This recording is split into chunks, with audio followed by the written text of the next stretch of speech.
प्रसादात् भगवत् प्रसादो यस्या प्रसादान्न गतिः कुतोऽपि ध्यायुंस्तुवंस्तस्य यशस्त्रिसन्ध्यां वन्दे गुरो श्रीचरणारविन्दम् आजानुलम्बितभुजौ कनकावदातौ संकीर्तनैकपितरौ कमलायताक्षौ विश्वाम्भरौ द्विजवरौ युगधर्मपालौ वन्दे जगत्प्रियकरौ करुणावतारौ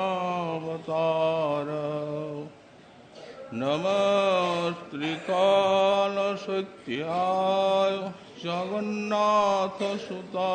च सवृताय सपुत्राय सकलत्राय ते नमः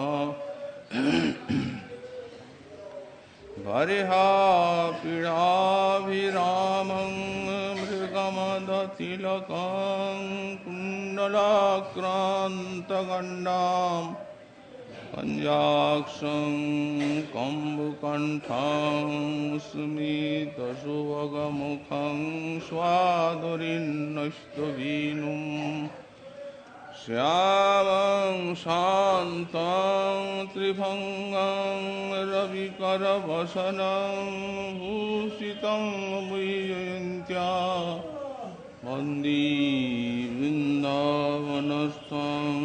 युवतिशतवृतं ब्रह्मगोपालवेशम् तप्तकाञ्चन गौराङ्गी राधे वृन्दावनेश्वरी वृषभानुसुते देवी तं नमामि हरिप्रिये मूकं करोति वाचालं पङ्गुं लङ्घयति गिरिं यत्कृपातमहं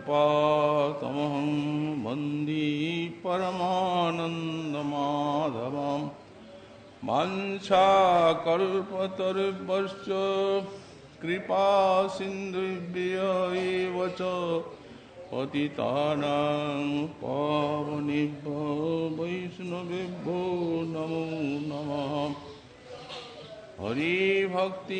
हरिभक्तिपराजित हरिनामपरायणा दुर्वृत्ता वा सुवृत्ता वा तेषां नित्यं नमो नमः नमो धर्माय महते नमो कृष्णाय वेधसे ब्राह्मणे नमस्कृत्य धर्मान् वक्ष्ये सनातनान् नारायणं नमस्कृत्य नरं चैव नरोत्तमं देवीं सरस्वतीं व्यासं ततो जयो मुदीरयेत् जय रूप सनातन भट्ट रघुनाथ श्रीजीव गोपाल भट्ट दास रघुनाथ এই ছয় গোসাইর করি চরণ বন্দন হইতে বিননাশ অভীষ্ট পুরাণ দুর্গমে পথিমেন্দ্রস্য স্খলৎপাদগতির্মুহু সকৃপা জুষ্টিদানেন সন্ত সন্ত বলম বলম।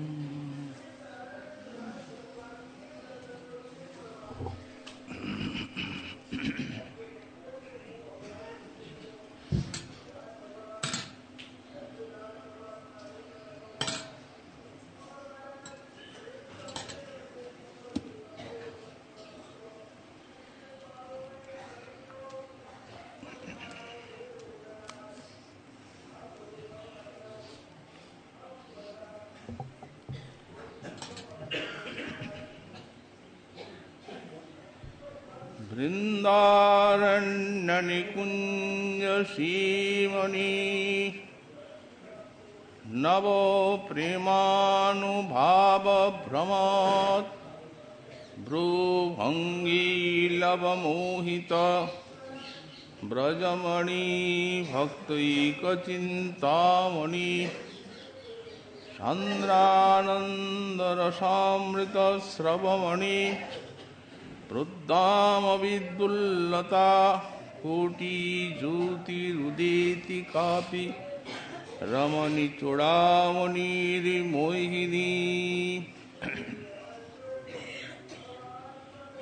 कुली पावनावतार श्री श्री गौरांग महाप्रभु परमांतरंग पार्षद परम पूज्यपाद श्री श्रील प्रबोधानंद सरस्वती चरण तार श्री श्री राधा रस सुधानिधि ग्रंथे 71 संख्यक श्लोके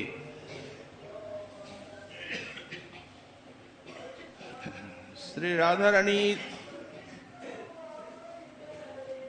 কোন অনির্বচনীয় মাধুর্যের স্ফূর্তিতে বললেন, বৃন্দারণ্য নিকুঞ্জ শ্রীমণি নব প্রেমানুভাব ভ্রমৎ ভ্রুভঙ্গী লব মোহিত ব্রজমণি ভক্তৈক চিন্তামণি। নব প্রেমানুভাব ভ্রমৎ ভ্রুভঙ্গী লব মোহিত ব্রজমণি। যে রাধারানী অভিনব প্রেমের অনুভাবে ভ্রমিত, ভ্রুভঙ্গির ল মাত্রে ব্রজমণি শ্রীকৃষ্ণ বিমোহিত হয়ে থাকেন, যিনি ভক্তৈক চিন্তামণি, যিনি ভক্তের একমাত্র চিন্তামণি স্বরূপা, সান্দ্রানন্দ রসামৃত শ্রবমণি, যার শ্রীচরণের থেকে সান্দ্রানন্দ রস অজস্রধারে খরিত হয়। প্রদ্দাম বিদ্যুৎলতা কোটি জ্যোতি, যার অঙ্গে উত্তম কোটি কোটি বিদ্যুৎলতার কান্তি শোভা পায়। সেই কাপি রমণী চূড়ামণি মোহিনী বৃন্দারণ্য নিকুঞ্জ শ্রীমণি উদেতি। এইরূপ কোন অনির্বচনীয়া সমগ্র রমণীগণের চূড়ামণি এবং মোহিনী, তিনি বৃন্দাবনের নিকুঞ্জ সীমায় উদিত হচ্ছেন। শ্রীল গোস্বামীপাদ পূর্ব শ্লোকে একটি অপূর্ব লীলা মাধুর্যের স্ফূর্তি প্রাপ্ত হয়েছিলেন।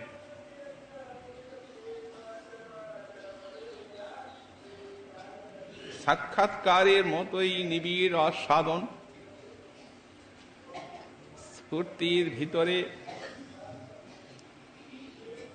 শ্রী রাধারানী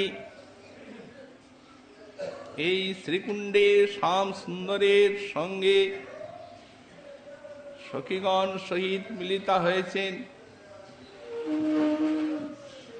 তার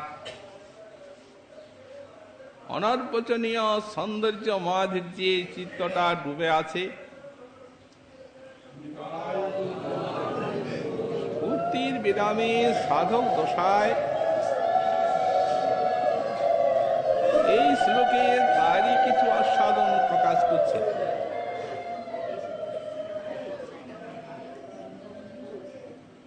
গোস্বামীপাদ সাক্ষাৎ মহাভাব রাজ্যে লীলা পরিকর মহাপ্রভুর পার্ষদ।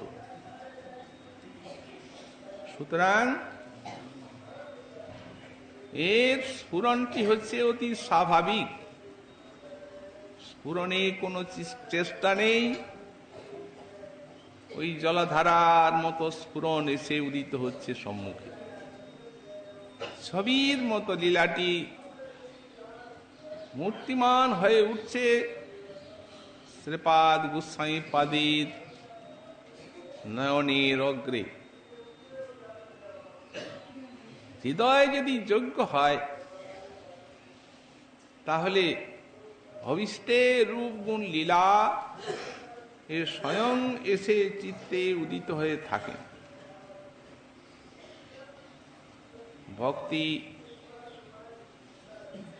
ভক্তের হৃদয়কে মার্জিত করে ধীরে ধীরে গুণাতীত করে তোলেন। শ্রী ভগবান উদ্ধবের প্রতি বললেন, যদা যদাত্মা পরিমৃজ্যতে সৌ মৎপুণ্য গাথা শ্রবণাবিধানৈ তদা তদা পশ্যতি বস্তু সূক্ষ্মং চক্ষুর্যথৈবান জনসম্প্রযুক্তম। হে উদ্ধব, আমার যে এই সাধন ভক্তি, এই সাধন ভক্তি শ্রবণ কীর্তন আদির দ্বারা সাধকের চিত্তটি ক্রমশ মার্জিত হয়। যথা যথাত্মা পরিমৃজ্যতে সৌ, চিত্তটি যে পরিমাণে মার্জিত হতে থাকে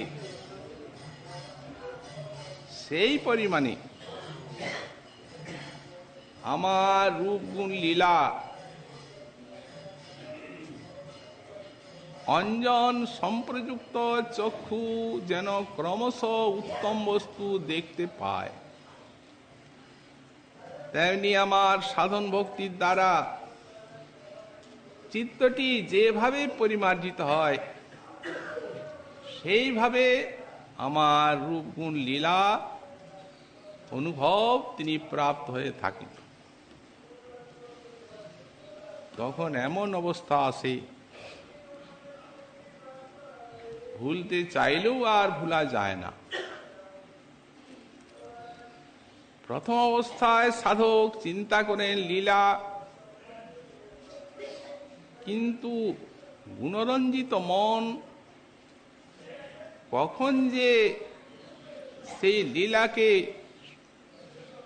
মনকে ফাঁকি দিয়ে আর বিষয়ে ছুটে যায় তা যেমন বুঝতে পারেন না, তো তেমনি যখন চিত্তটি মার্জিত হয় তখন যদি ইচ্ছা করে বিষয় চিন্তা করেন, মন বিষয়কে ফাঁকি দিয়ে আর কখন ভগবানই চলে গেল, লীলায় নিবিষ্ট হলো, এটি বুঝতে পারেন না। এই অবস্থা সাধকের কি আনন্দময় দশা! এটা বলতেই কত আনন্দ। আর শ্রীহরির কৃপায় যারা এই দশা লাভ করেছেন তাদের যে কি আনন্দ তা তারাই জানে। ধূতাত্মা পুরুষ কৃষ্ণ পাদমূলং নমঞ্চতি মুক্ত সর্ব পরিক্লেশ পান্থ শরণং যথা। শ্রবণ কীর্তনাদির দ্বারা যাদের চিত্ত মার্জিত হয়েছে তারা হচ্ছেন ধূতাত্মা, নির্মল চেতা। তো নির্মল চেতা ভক্ত কৃষ্ণ পাদমূলং ন মুঞ্চতি, কৃষ্ণের চরণ তার রূপগুণ লীলা কখনোই ভুলে যান না।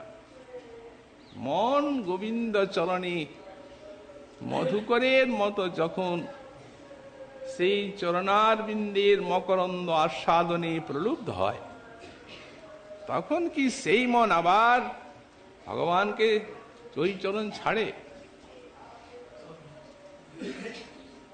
দৃষ্টান্ত দিচ্ছেন, কোন বণিক অনেক অর্থ সংগ্রহ করেছে ঘুরে ঘুরে বিভিন্ন দেশান্তরে, অতুলনীয় সম্পদ সঞ্চয় করে আর যখন গৃহে আসে তখন আর সেই সুখ সদন ত্যাগ করতে চায় না। তেমনি এই 84 লক্ষ জনিতে ভ্রমণ করতে করতে বিষয়নিষ্ঠ মন শ্রান্ত ক্লান্ত, কিন্তু তার নিজের সদন হচ্ছে গোবিন্দ পাদ পদ্ম। যখন গোবিন্দ পাদ পদ্মকে পায় তখন আর ছাড়তে চায় না। শিল গোস্বামী পাদ সাক্ষাৎ পার্ষদ পূর্ব শ্লোকে লীলাটি আস্বাদন করেছেন। রাধা কুণ্ড তটে শ্রী রাধারানী এসে প্রবেশ করেছেন। তার অঙ্গের সোনার আলোকে রাধা কুণ্ড তট উদ্ভাসিত হয়ে উঠেছে। তিনি ভাবভরে ওই শ্রীকৃষ্ণের দিকে কটাক্ষপাত করেছেন। সেই যে রাধারানীর ঈষৎ কটাক্ষ লেশ, তাতে এই ব্রজেন্দ্র নন্দন যে বিমোহিত হয়েছিলেন, ওই ভাবটি তার চিত্তে এসে আর এক্ষণে সাধক দশায় আলোড়নের সৃষ্টি করেছে। এই শ্লোকে সাধক দশায় তারই রসদগার। প্রথমে বলছেন, যিনি নবপ্রেমানুভাব ভ্রমত ভ্রুভঙ্গি লব মোহিত ব্রজমণি। 4, অভিনব প্রেমানুভাব জনিত ঈষৎ লেশ মাত্র ভ্রুভঙ্গি, তাতে ব্রজমণি শ্রীকৃষ্ণ বিমোহিত। রাধারানীর ঈষৎ কটাক্ষ লেশের মহিমা বর্ণনা করছে। এখানে একটা অনুভাব শব্দ আছে, নব প্রেমানুভাব। এই যে অনুভাব, এটি কি? গোস্বামীপাদ লিখলেন যে যখন হৃদয়ে প্রেম রসের আস্বাদন হয় তখন বাহিরে যে চেষ্টা প্রকাশ পায় তাকেই অনুভাব বলা হয়। অনুভাবাস্তু চিত্তস্থ ভাবানাং অববোধকা। এই অনুভাব হচ্ছে চিত্তস্থ ভাবের অববোধক। এটি একটি রসের সামগ্রী। বিভাব, অনুভাব, সাত্ত্বিক এবং সঞ্চারী, এই 4টা রস সামগ্রী। স্থায়ী ভাব প্রেম যখন এই 4টার সঙ্গে মিলে তখন হয় রস। বিভাব, অনুভাব, সাত্ত্বিক, সঞ্চারী, স্থায়ী ভাব রস হয় মিলিয়েই 4ই। দৃষ্টান্ত দেওয়া হচ্ছে, জৈসে দধি সীতা কৃত মরিচ কর্পূর। মিলনে রসালা হয় অমৃত মধু। দইয়ের একটা আস্বাদন আছে, চিনিরও একটা পৃথক আস্বাদন আছে, এলাচি লবঙ্গ রসবাস তাদের একটা সুগন্ধ এবং সৌরভ্য আছে। যখন এক জায়গায় মিশানো যায় তখন একটা চমৎকার আশ্চর্য বস্তু হয়, রসালা। তেমনি কৃষ্ণ প্রেম তার একটা আস্বাদন আছে। সেই কৃষ্ণ প্রেমের সঙ্গে যখন ওই 4টা রস সামগ্রী মিশে যায়, বিভাব, অনুভাব, সাত্ত্বিক এবং ব্যভিচারী, তখন হয় কৃষ্ণ ভক্তি রস। কৃষ্ণ ভক্তি রস হয় অমৃত আস্বাদনী, অতি চমৎকার স্বাদু হয়।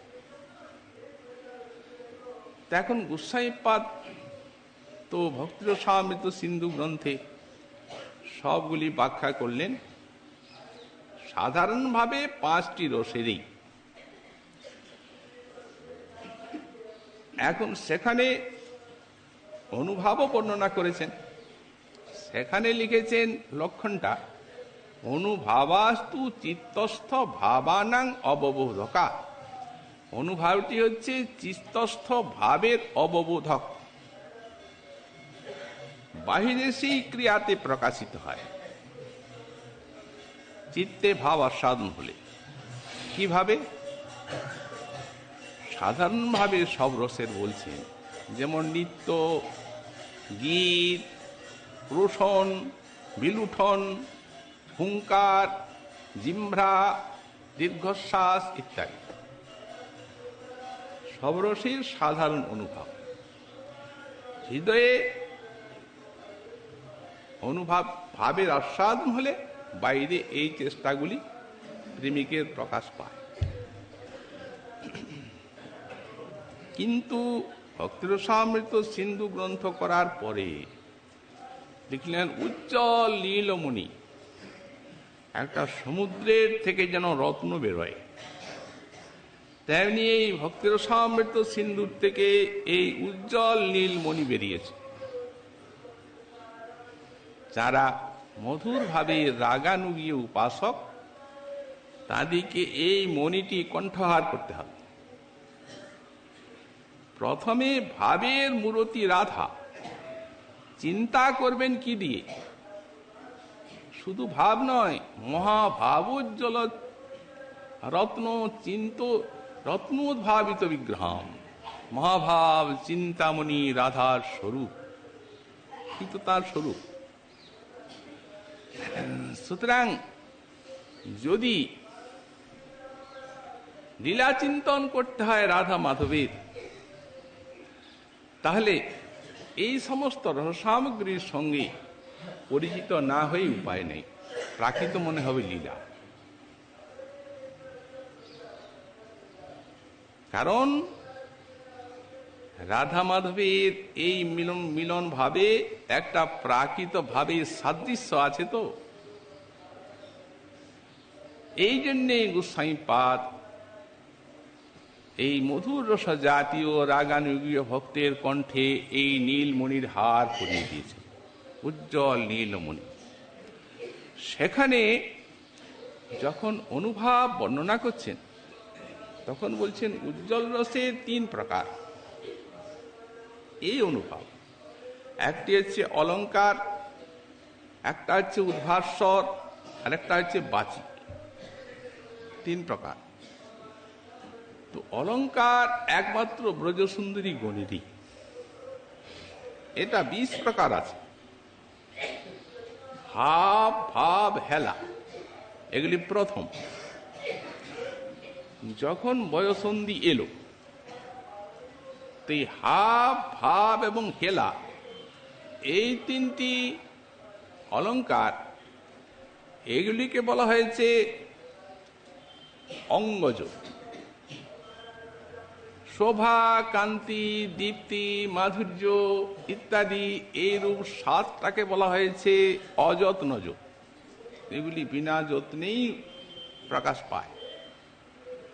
লীলা, বিলাস, বিচ্ছিত্তি, বিভ্রম, কিলকিঞ্চিত, কট্টুমিত, মট্টায়িত, বিলাস, বিব্বক, এই 10টাকে বলা হয়েছে স্বভাবজ।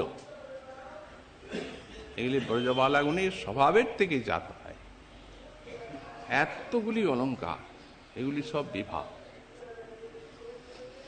সবগুলি বিশাল প্রেম রস সিন্ধুর তরঙ্গের মতো উঠছে আর সেই সিন্ধুতে ডুবে যাচ্ছে। আমরা গতকালও আলোচনা করেছি, এক একটা যে অলঙ্কার, এই কিলকিঞ্চিত আদি কৃষ্ণকে এতখানি বিমোহিত করে যে সম্যক অপেক্ষাও এই সমস্ত অলঙ্কারে কোটি গুণ তিনি আনন্দ লাভ করে থাকেন। বিশেষ ব্রজসুন্দরী গণের এই শ্রীকৃষ্ণ সেবা। তো বলছেন সেই অনুভবের থেকে উঠছে এই ভ্রমত ভ্রুভঙ্গী লব মোহিত ব্রজমণি। এক ভ্রুভঙ্গী লবলেশ রাধারানী এই কুণ্ড তটে কৃষ্ণের দিকে তাকাচ্ছে। ভ্রুভঙ্গির লবলেশ, এটি হচ্ছে তার অঙ্গজ, এর নাম হচ্ছে হেলা। যখন এর নাম হচ্ছে হাব। যখন ভাবটি ঈষৎ প্রকাশিত হয় তখন শৃঙ্গার ভাবের অভিব্যক্তি ঘটায়। ওই গ্রীবা বঙ্কিম এবং ঈষৎ সামান্য লেশ দৃষ্টির বিকাশ, এই তাকেই বলা হয় হাব। হাব তুষ্ট হয়ে এই হাবটি হয়। এখন তাতে অন্যান্য অলঙ্কারের কথা দূরে থাক, যেগুলো বিশেষ রসপুষ্ট, কিন্তু এই সামান্য একটুখানি ঈষৎ লভ নয়নের কোণে দৃষ্টিপাত, তাতেই ব্রজমণি বিমোহিত। কি তত্ত্ব শ্রী রাধারানী! ঈষৎ লবলেশ, নয়নটাকে পুরা ঘুরাতে হয় না, এক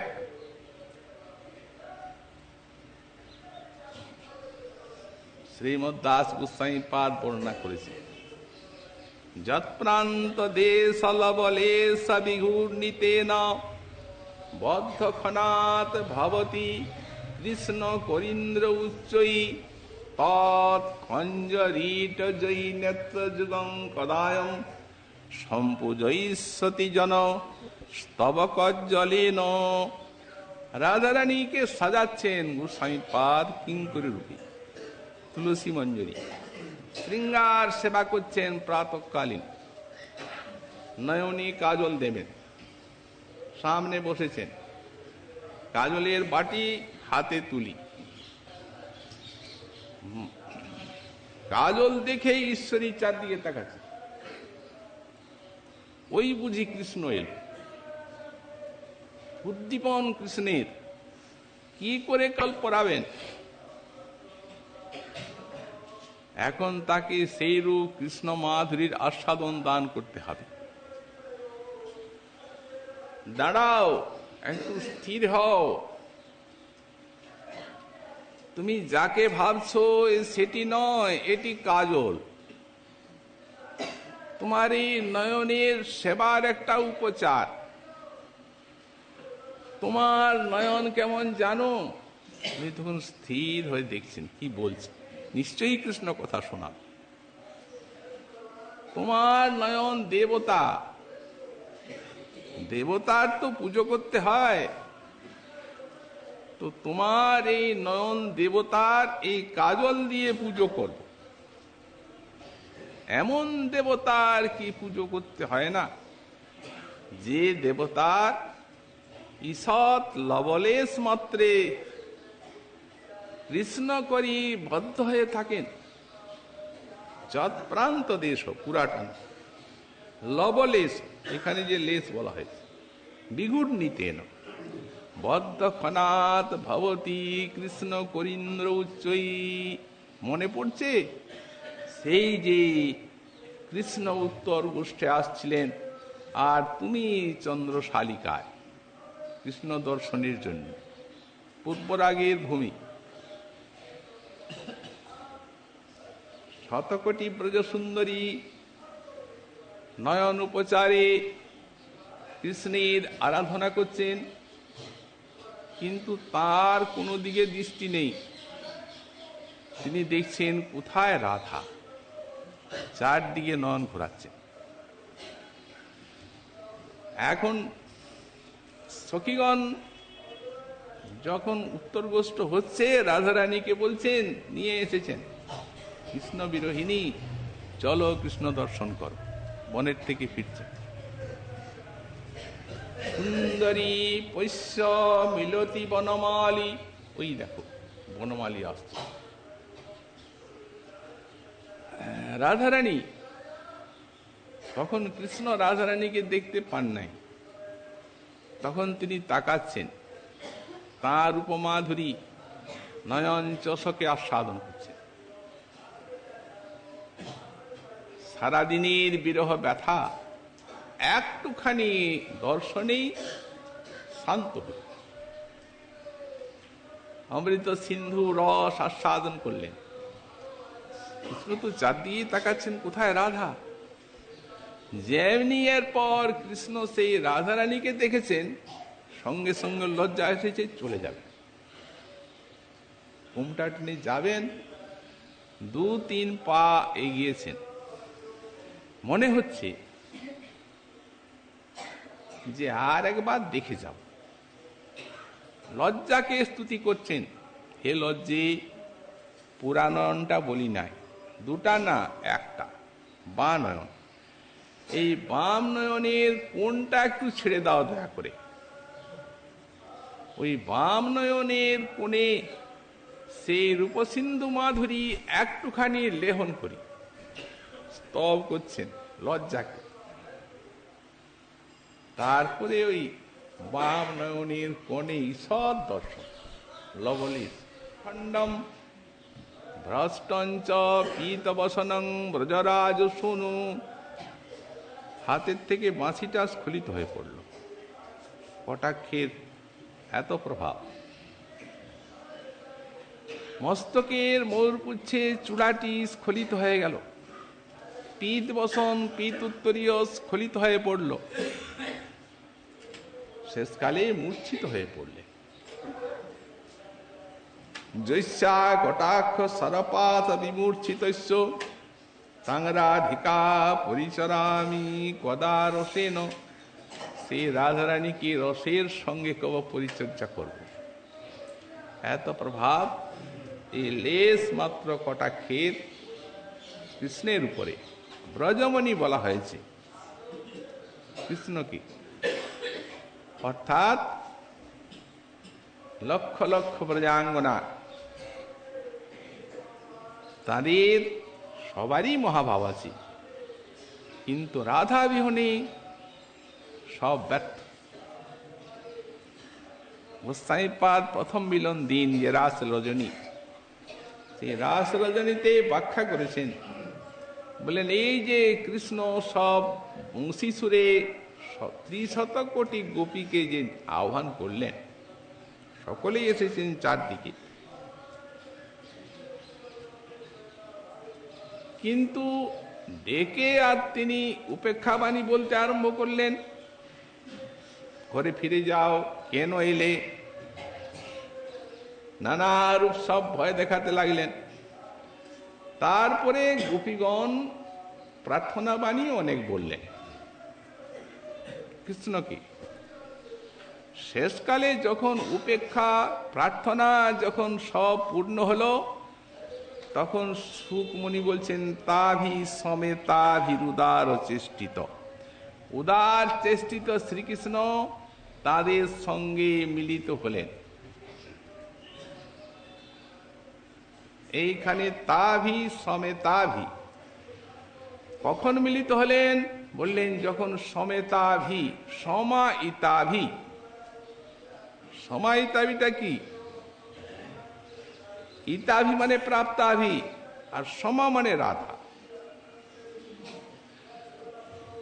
সমা মানে রাধা কেন? মা পরম সৌন্দর্যম তয়া সহ রাজতেতি সমা, অর্থাৎ পরম সৌন্দর্যবতী শ্রী শ্রী রাধারানী তখন এলেন। সেই রাধারানীকে ইতাভি প্রাপ্তাভি, তখন ওই যে উপেক্ষা প্রার্থনা ইত্যাদি সব শেষ হয়ে গেল, কৃষ্ণ মিলিত হলেন। তাহলে কৃষ্ণ যে তাদেরকে ভিতরে অপেক্ষা আর বাইরে অপেক্ষা বাণী প্রয়োগ করতেছিলেন, এ কেবলই রাধার অপেক্ষায়।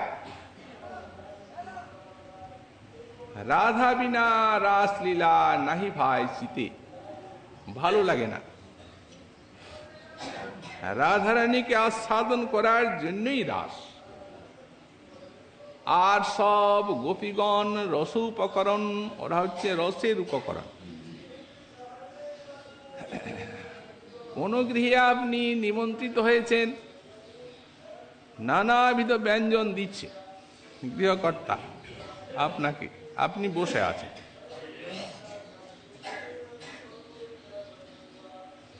যদি তিনি বলেন আরম্ভ করুন, খান, আরে অন্নটা আনবেন তবে তো, শুধু ব্যঞ্জনগুলা কি কেউ খায়? অন্নটা তো আনা চাই, অন্যের জন্য অপেক্ষা। তো সেই অন্যান্য ব্রজ সুন্দরীগণ এরা হচ্ছেন রসের উপকরণ, আর রাধারানী হচ্ছেন মূল সেই অন্য স্থানীয়।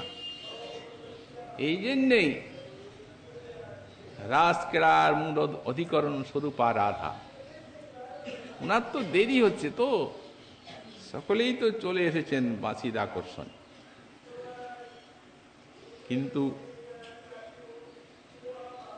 রাধারানীর তো অঙ্গই ভুল। রাই সাজে বাঁশি বাজে পড়ি গেল উল, কি করিতে কি না করে রায় সব হইল ভুল। মুকুরে আচড়ি রায় বাঁধে কেশভার, চিরুন দিয়ে সাজবেন তো শ্যাম সুন্দরীর সেবার জন্য যাবেন, চিরুন দিয়ে আর কেশগুলিকে আঁচড়াচ্ছেন, ভুলে গেছেন কোনটায় না কোনটা চিরুনি। মুকুরে আঁচড়ি রায় বাঁধে কেশভার, পায়ে বাঁধে ফুলের মালা না করে বিচার। পায়ে ফুলের মালা বেঁধে নিচ্ছেন।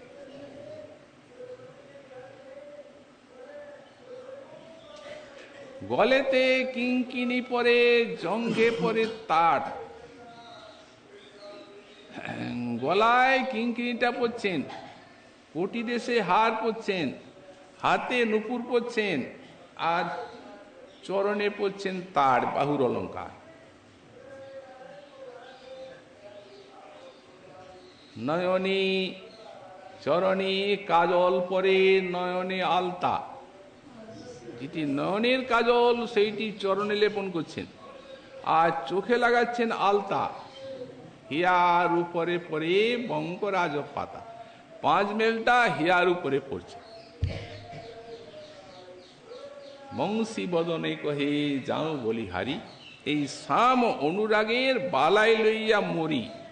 এই শ্যাম অনুরাগের যে বালাই, এইরূপেই ক্রিয়া রাধারানীর উপরে, সেই মহাভাবের পরাকাষ্ঠা, তাই বিলম্ব। এখন রাধারানীর না হলে হবে না, আর উনি যদি থাকতেন তাহলে কিন্তু কৃষ্ণ ভিতরে অপেক্ষার বাইরে উপেক্ষা এটি করতে পারতেন না, অসম্ভব। রাধারানীর সম্মুখে এটি হওয়ার সম্ভাবনা নাই। সুতরাং যিনি হচ্ছেন ব্রজমণি, এমন যে ব্রজমণি, কোটি কোটি ব্রজ সুন্দরীগণ তাদের শত শত মহাভাবের উপচারও যিনি অধীন হন না, রাধারানীর ঈষৎ নয়ন ঘূর্ণনে তিনি বিমোহিত হয়ে পড়েছেন, এটি তিনি দেখলেন। তারপরে কি বলছেন? বলছেন সান্দ্রানন্দ শ্রবমণি, সান্দ্রানন্দামৃত শ্রবমণি, যার চরণের থেকে সান্দ্র আনন্দ রস অজস্রধারে স্রবিত হয়। শ্রবমণির থেকে যেন ঝর্ণার মতো রস বেরিয়ে আসে, তেমনি রাধারানী চরণের থেকে সান্দ্র আনন্দামৃত রস ঝর্ণার মতো ক্ষরিত হয়। আমরা শ্রী উজ্জ্বল নীলমণি গ্রন্থে দেখতে পেয়েছি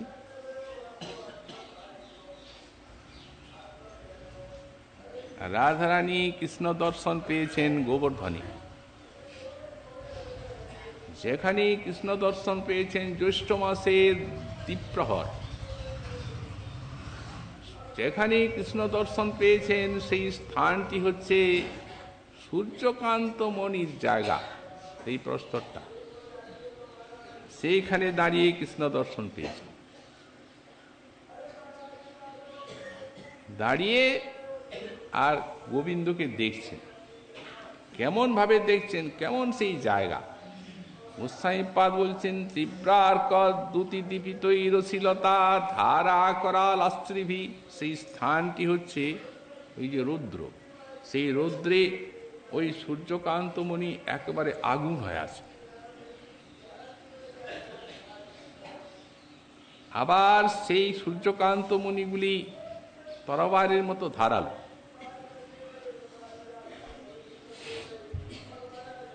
তীব্রার্ক দ্যুতিদীপিত, এই তীব্র অর্ক অর্থাৎ সূর্যের যে তাপে সেই দ্যুতি সমন্বিত হয়ে আগুনের মতো গলে আছে। আর অশ্লীলতা ধারা করাল আশ্রী, অশ্লীলতার মতো ধার। মার্তণ্ড পলমণ্ডল স্থপতিতে পদ্রের তটে তস্তুষী, এই প্রকার যে মার্তণ্ড ফল মানে সেই সূর্যকান্ত মুনি তার উপরে দাঁড়িয়েছেন কৃষ্ণ দর্শন আনন্দ। পশ্যন্তি পশুপেন্দ্র নন্দন মশা বিন্দিবরৈর আশ্রিতে, কেমন ভাবে দেখছেন বললেন যেন ইন্দিবরৈর আশ্রিতে, অর্থাৎ যেমন একটা কমলের শয্যা, কোমল কমলের শয্যা, তার উপরে দাঁড়িয়ে আনন্দে কৃষ্ণ দর্শন করছেন। পশ্যন্তি পশুপেন্দ্র নন্দন মশা ইন্দিবরৈর আশ্রিতে নস্পন্দতে রাধিকা, আনন্দে সেখানের থেকে নড়ছেন না। তো এইখানে ব্যাখ্যাকার লিখছেন সোনা চক্রবর্তী পাদ আনন্দ চন্দ্রিকা টিকায়, বলছেন রাধারানীর এখন সেই যে অশ্লীলতা ধারালো তার উপরে দাঁড়িয়েছেন, তো অশ্লীলতা ধারালো সেখানে তো কেটে যাবে চরণটা, কিন্তু ইন্দিবর শয্যার উপরে যেন দাঁড়িয়েছেন এইরূপ মনে হচ্ছে কেন? বললেন ঈশ্বরী তিনি হচ্ছেন তুলার মতো কোমল এবং হালকা। যেহেতু শরীরের ভার থাকলে তো সেই অশ্লীলতায় কেটে যাবে, কিন্তু শরীর তো তুলখণ্ডের মতো, যদি একটা তরবারির উপরে তুলখণ্ড রাখা যায় তুলাটা কি কাটবে? বলছেন সে না হয় হলো, তুলখণ্ড যে বলছেন তাহলে তো ওই যে বলা হচ্ছে যে আগুন হয়ে আছে স্থানটা, এখন তরবারিতে তুলখণ্ডের কোনো বাধা না হোক কিন্তু চরণটা তো পুড়বে, দৌড়াতে হবে, আগুন তো জায়গাটা। তার উত্তরে বলছেন কৃষ্ণ দর্শনকালে তার দেহের থেকে অজস্র সেই সান্দ্রামৃত রসধারা খরিত হচ্ছে, অমৃতধারা চরণে। সেই ওই যে সূর্যকান্ত মণিগুলি আগুনের মতো হয়ে আছে সেগুলি একবারে শীতল হয়ে যাচ্ছে, সেই পাদ পদ্মের যে ওই স্রবিত হচ্ছে ঝর্ণার মতো সান্দ্রামৃত রসধারা। এই জন্য সেই চরণের কোনরূপ আঘাত নেই, ইন্দিবর শয্যার মতো। কৃষ্ণ দর্শন করেছেন, কৃষ্ণ তাকে দেখছেন, তার দর্শনে কৃষ্ণ আনন্দ পাচ্ছেন, এই কৃষ্ণ সুখেই আত্মহারা হয়েছে। তো সুতরাং এই চরণের থেকে এই রূপ অজস্র রসধারা খরিত হয়ে থাকে। পদ্মাম বিদ্যুল্লতা জ্যোতি মানে উদ্দাম কোটি কোটি বিদ্যুৎ লতার মতো কান্তি। ওই যে রাধারানী নীল শাড়ি পরে আসছেন, অঙ্গের থেকে যে ওই বিদ্যুৎ লতার মতো কান্তি বেরিয়ে আসছে, এখন কোটি বিদ্যুৎ লতা কেন বলছেন? কোটি বিদ্যুৎ লতা এই জন্যই বলছেন যে ওই বসনটার যে সূক্ষ্ম সূক্ষ্ম ফাঁকগুলি আছে, বস্ত্রের যে সূক্ষ্ম সূক্ষ্ম ফাঁক, ওই ফাঁকের থেকে যতগুলি ফাঁক ততগুলির থেকে বেরিয়ে আসছে ছটাটা অঙ্গের কান্তি বিদ্যুল্লতা। এই জন্যে কোটি বিদ্যুল্লতা, প্রদ্দাম বিদ্যুল্লতা কোটি জ্যোতি, উদ্দাম বিদ্যুৎলতার কোটি কোটি জ্যোতি প্রকাশিত হচ্ছে যার অঙ্গের থেকে। তো এখন অন্যত্রও বলেছেন গাত্রে কোটি তড়িৎ ছবি, কোটি কোটি বিদ্যুতের কান্তি শ্রীমতীর অঙ্গে। এই জগতের যে বিদ্যুৎ, এই বিদ্যুৎ উৎকট, নয়ন ঝলসায়, তৈজস পদার্থের উৎকট জ্যোতি, তাহলে একটা বিদ্যুতে যখন নয়ন ঝলসায়, তখন এই কোটি কোটি বিদ্যুৎ কি করে ভক্ত দেখবেন? বললেন তৈজস পদার্থের এই উৎকট জ্যোতি নয়, এটি হচ্ছে মহাভাবের কান্তি। সুতরাং কোটি কোটি বিদ্যুৎ মালার মতো জ্যোতির্ময় হয়েও কোটি কোটি চন্দ্র অপেক্ষাও সুশীতল, অতএব নেত্রপীড়া জন্মায় না। এই কান্তির দ্বারা নয়ন জুড়ায়, দর্শন করে গোবিন্দ বিমোহিত ব্রজমণি সেটিও আস্বাদন করছেন গোস্বামী। একদিন রাধারানীকে বললেন, সন্তু ভ্রাম্যতপাঙ্গ ভঙ্কুরলি খেলা ভুব শুভ্রুব ষষ্ঠীশ্যান মদিরেক্ষণে ক্ষণমপি তামন্তরা মে কুত তারানাং নিকুরম্বকেন বৃতয়া সৃষ্টেপি সোমাভয়া নাকাশে বিশ্বভানুজা শ্রিয়মৃতে নিষ্পদ্যতে স্বচ্ছতা। রাধারানী বলছেন চন্দ্রাবলী ইত্যাদি তো তোমার অনেকেই আছে। গোবিন্দ বলছেন অনেক আছে, চন্দ্রাবলীও আছে, অন্যান্য ব্রজসুন্দরীও কোটি কোটি আছেন। সন্তু ভাম্যতপাঙ্গ ভঙ্গি খুরলি খেলা হুব শুভ্রুব, সকলের রূপে সকলের নয়নে আছে মহাভাব থাক, কিন্তু একমাত্র তুমি ছাড়া আর অন্য কে আছে যে আমার হৃদয় আকাশকে সম্পূর্ণরূপে আলোকিত করতে পারবে? দৃষ্টান্ত দিচ্ছেন কি, যদি শত শত চাঁদেই আকাশে উঠে আর যত অসংখ্য তারা আছে সবগুলি যদি উজ্জ্বল হয়ে ওঠে, তো কি রাত যায়? আলো হবে ঠিক, কিন্তু রাত তো হবে না। জ্যৈষ্ঠ মাসের সূর্যের উদয়ে আকাশ বা জগৎ যে প্রকার আলোকিত হবে, সে কি ওই চাঁদে আর তারাই হবে? তেমনি আমার হৃদয়টি আকাশের মতো। চন্দ্রাবলী আছে ঠিকই আছে, গোপীগণ কোটি কোটি তারকার মতো, কিন্তু আমার হৃদয় আকাশ এই বৃষভানুজা শ্রিয়মৃতে নিষ্পদ্যতে স্বচ্ছতা। বৃষভানু যা, বৃষভানু জ্যৈষ্ঠ মাসের সূর্য, বৃষরাশি জ্যৈষ্ঠ মাস, এই জ্যৈষ্ঠ মাসের সূর্য যে বৃষভানু, তার কন্যা রাধা, এই বিনা আমার হৃদয়টি সম্পূর্ণ আলোকিত হয় না। সেই কান্তি, সেই সৌন্দর্য, সেই নয়ন মাধুরীতে শ্রীকৃষ্ণের মুগ্ধতা আস্বাদন করেছেন লীলার ভিতরে গোস্বামী পাদ। তারপর বলছেন ভক্তৈক চিন্তামণি, রাধারানী হচ্ছেন ভক্তগণের চিন্তামণি স্বরূপা। চিন্তার ভিতরে ভক্তজনের মনির মতো খেলা করেন রাধারানী। শুধু ভক্ত চিন্তামণি বলেন নাই, ভক্তৈক চিন্তামণি, ভক্তের একমাত্র চিন্তামণি রাধারানী। চিন্তামণি যেমন চিন্তার ভিতরে যেন খেলা করে, তেমনি রাধারানী ওই ভক্তের চিন্তার ভিতরে খেলা করেন। রাধারানী আছেন, স্মরণ হচ্ছে রাধারানীর লীলার ভিতরে, অন্যান্য গোপীগণও আছেন, সখীগণ ইত্যাদি, গোবিন্দ আছেন। এখন একা তো যে রাধারানীর চিন্তা হচ্ছে তা তো নয়, গোবিন্দেরও চিন্তা হচ্ছে, তাহলে লীলা হবে কি করে?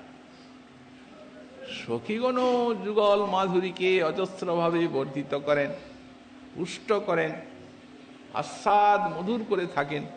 সখীগণেরও চিন্তা হচ্ছে লীলার ভিতরে, সবারই তো চিন্তা হচ্ছে। তবে এক কেন বলছে ভক্তৈক চিন্তামণি?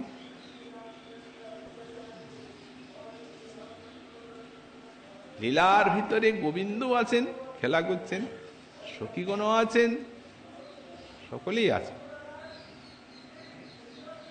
কিন্তু সাধকের হচ্ছে রাধা স্নেহাধিকার অতি।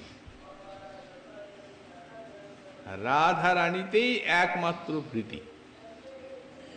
আমার ঈশ্বরী হন বৃন্দাবনেশ্বরী, তার প্রাণনাথ বলি ভজি গিরিধারী। গিরিধারীর ভজন কেন? রাধা রানীর প্রাণনাথ বলেই গিরিধারীর ভজন। যেহেতু আমাদের চিন্তা একমাত্র মূল রাধারানীর অবলম্বনেই অনুষ্ঠিত হবে, সাধকের চিন্তা কেন? যখন লীলাভূমি, তখন গোবিন্দেরও পূর্ণ দৃষ্টি রাধার দিকে, সখীগণেরও পূর্ণ দৃষ্টি রাধার দিকে, মঞ্জরীগণেরও পূর্ণ দৃষ্টি রাধার দিকে। তাকে কেন্দ্র করেই তো সবার আস্বাদন এবং লীলা। গোবিন্দ আস্বাদন করছেন রাধা মাধুরী, সখীগণের সান্নিধ্যে সেই মহাভাব সিন্ধু, তাতে কিভাবে ভাবের তরঙ্গ উঠছে আস্বাদন করছেন। তাই হাস্য পরিহাস করছেন সখীগণের সঙ্গে, দৃষ্টি আছে রাধারানীর দিকে। যেমনি উনি আড়াল হয়ে গেলেন, সব অন্ধকার হয়ে গেল, তেমনি বলবেন কোথায় রাধা? তখন আর কোনো লীলা নেই, যতক্ষণ পর্যন্ত না রাধারানীর সন্ধান পান। এই জন্য ভক্তৈক চিন্তামণি, ভক্তির একমাত্র চিন্তার মধ্যে খেলা করেন রাধারানী। এখানে শরণাঙ্গ ভক্তিটিও ব্যঞ্জিত। ঠাকুর মশাই বললেন, সাধন স্মরণ লীলা ইহাতে না কর হেলা, গায় মনে করিয়া সুসার। দেহ মনে সুসার করে এই যে সাধন স্মরণ লীলা, এতে হেলা করবার নয়। হেলা এই জন্যেই বলেছেন, শ্রবণ কীর্তনাদি একটা অনায়াসে সম্পাদিত হয়ে থাকে, কিন্তু একটু মনকে নিয়ে কারবার তো, মনটা একটু মার্জিত না হলে ওই স্মরণের দিকে মনটা এগুতে চায় না, অতএব হেলা আসতে পারে। কিন্তু সেই জাতীয় সাধককেও উৎসাহ দিচ্ছেন, বলুনটা আমাদের সাধনা তো, ও ক্ষেত্রে তো আমাদের এগিয়ে যেতেই হবে।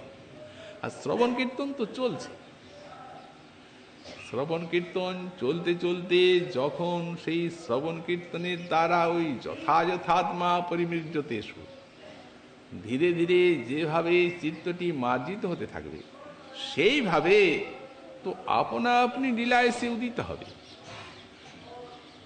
এবং তখন লীলারস মাধুরীর আস্বাদন পাবেন সাধকাত্মা, আর ভুলতে চাইবেন না। তখন ভুলতে চাইলেও আর ভোলা যাবে না। কিন্তু প্রথম অবস্থায় তো সাধনটা চাই। এই জন্যেই মহাজন বলে দিয়েছেন, সিদ্ধের যা স্বাভাবিক, সাধকের সেইটি সাধনা, এরকম কথাও বলা আছে। সিদ্ধ যারা, তাদের জলধারার মতো স্বাভাবিক হয়ে যাচ্ছে, কিন্তু সাধকের তো সেটি হবে না। সাধন মানেই তো অভ্যাস, প্রযত্ন। ধীরে ধীরে ধীরে ধীরে এগিয়ে যেতে হবেই।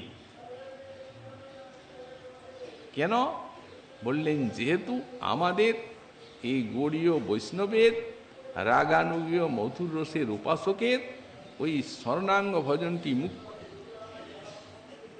রাগ ভক্তি তো রাগস্য মনোধর্মত্বাৎ, রাগটি মনোধর্ম আর শরণটিও মনোধর্ম। মনকে নিয়ে খেলা। তো সুতরাং হয়তো আমরা মনে করতে পারি এখন শ্রবণ কীর্তন করি, পরে তখন স্মরণ করলেই হবে, কিন্তু না, যেটা পরে করতে হবে সেটা এখনই করতে হবে, সেটা আজই করতে হবে। তার কারণ আমাদের এক প্রকার ভজন নয়, দু প্রকার। বাহ্য অন্তরিহার দ্বৈত সাধন, বাহ্যে সাধক দেহে করে শ্রবণ কীর্তন, আর মনে নিয়ে সিদ্ধ দেহ করিয়া ভাবন, রাত্রিদিন চিন্তে রাধা কৃষ্ণের সেবন। লক্ষ্যটা থাকবে, অভ্যাস চলতে থাকুক। ধীরে ধীরে ধীরে ধীরে যেমন এই চিত্ত মার্জিত হবে, সেই প্রকারে সাধক সেই শরণাঙ্গ ভূমিতে উন্নীত হতে থাকবে। তারপরে বললেন, সেই রমণী চূড়ামণি মোহিনী বৃন্দাবন নিকুঞ্জ শ্রীমণি উদেতি। রমণী চূড়ামণি, এখানে রমণী বলতে জগতের সব রমণী না, এখানে রমণী বলতে গেলে ব্রজসুন্দরীগণ এবং সব কমলাগণ, যার পদনখ জ্যোতির কান্তিতে অন্বেষণ করে সব কমলাগণ বৈকুণ্ঠ লক্ষ্মীগণ, এমন যার শ্রীঅঙ্গের সৌন্দর্য মাধুর্য লাবণ্যাদি। সুতরাং এই কোটি কোটি ব্রজসুন্দরী তিনি শিরোমণি স্বরূপা। কেন শিরোমণি স্বরূপা বললেন? যেহেতু শ্যাম সুন্দরের অতি বিমোহিনী তিনি, তাই সাইপা লীলার ভিতরে যেটা আস্বাদন করেছিলেন শ্রীকুণ্ডের তটে, সেই রাধারানী বলছেন কোটি জ্যোতি নিয়ে উদিত হচ্ছেন, তিনি জয়যুক্ত হন। তারপরে পরবর্তী শ্লোকে আবার সাইপাদ আমাদের একটা পৃথক রসরাজ্যে নিয়ে যাচ্ছেন। শ্রীমন মহাপ্রভুর কৃপা হলে আগামীকাল আবার সেই